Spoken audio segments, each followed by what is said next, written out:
Good morning, I'm Charles Moffat, and today is book review time. Okay, so this is a book by Mercedes Lackey, and it's book 5 of the series, and it's called Bastion.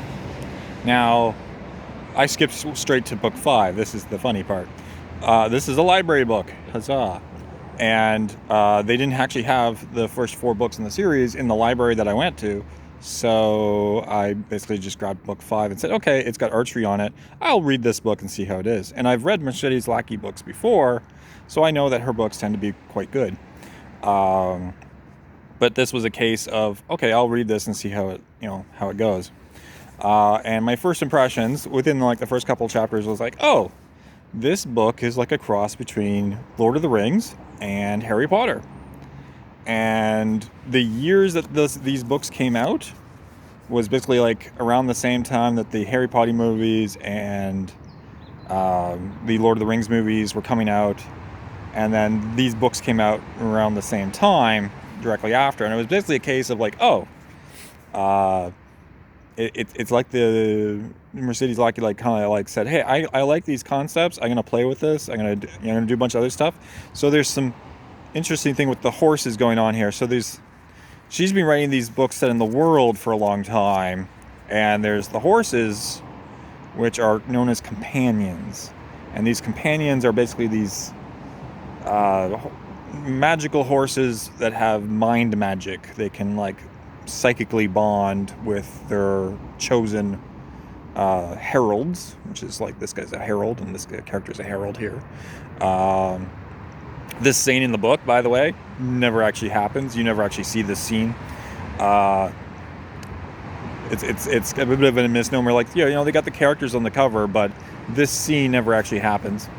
But yeah, the horses play a big part in this world as far as that goes. And there is a bit of archery going on, a bunch of other stuff going on. But there is a problem here. Now, I did skip all the way to book 5, but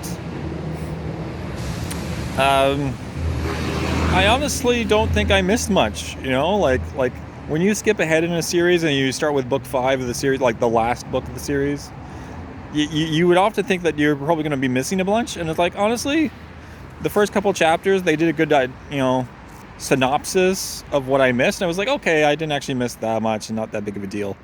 And the rest of the book basically stands on its own.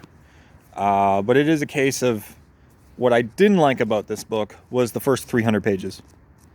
The first 300 pages of this book is basically fluff. And then the last 91 pages, okay, is where the actual important stuff in the story actually seems to happen. Like the first 300 pages, there's basically no action. There's no villain.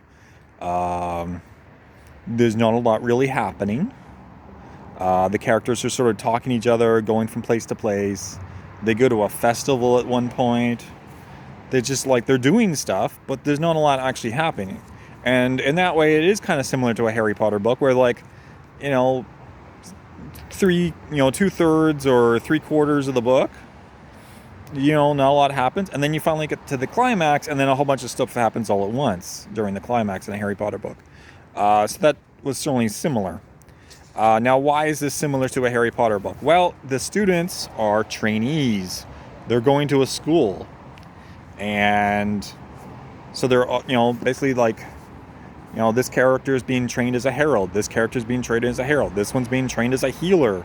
And there's another character who's being trained as a bard.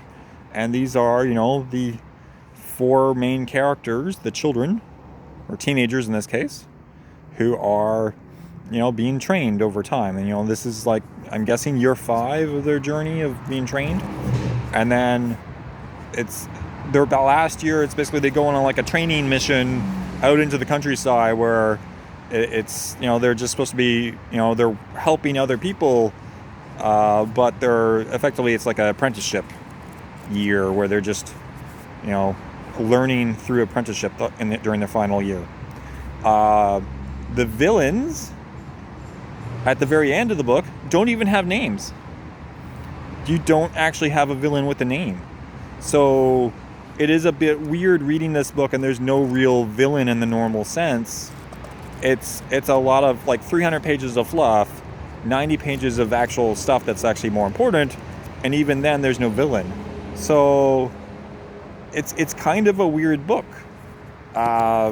You expect something to have a villain at least. So there were villains, but there's not like a main villain. There's no named villain.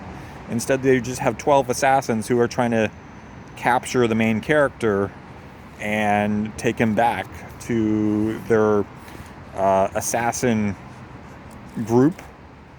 It's basically like a clan of assassins, like a familiar clan it's everybody's family within the clan, like cousins of cousins of cousins. And there's just, it's a good book. I just don't think I would want to read the rest of the series now. It's just, like, I got the synopsis out of it from the front of the book, and then having read the rest of the book, I'm like, you know what? There was a lot of fluff in here. It was just a lot of fluff, like filler is what I would call it. And it's really only the last 90 pages that was important. And I do wish, like let's say if I'd gone through the book and like, say, right about here, chapter 3 or chapter 4, maybe there should have been like an assassin attack around that time. And then maybe another part way through the book, there should be like, like they come across another assassin, or maybe 2 or 3 assassins. And then the end of the book, they'd be like, more assassins. But maybe partway through the book, they should like introduce the villain, like a main villain. That to me is what like should have been, happened. So spoilers, yeah, there's, I'm giving you some spoilers here.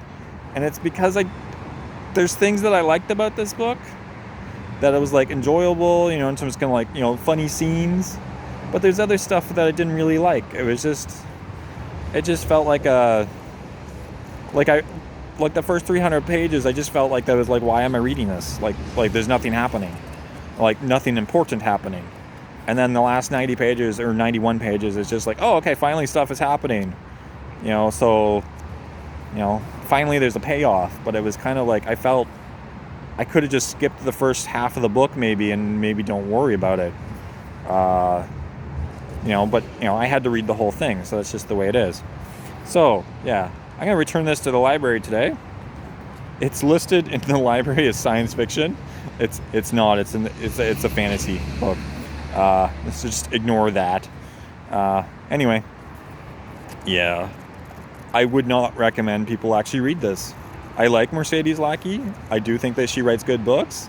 It was an enjoyable book. But if you want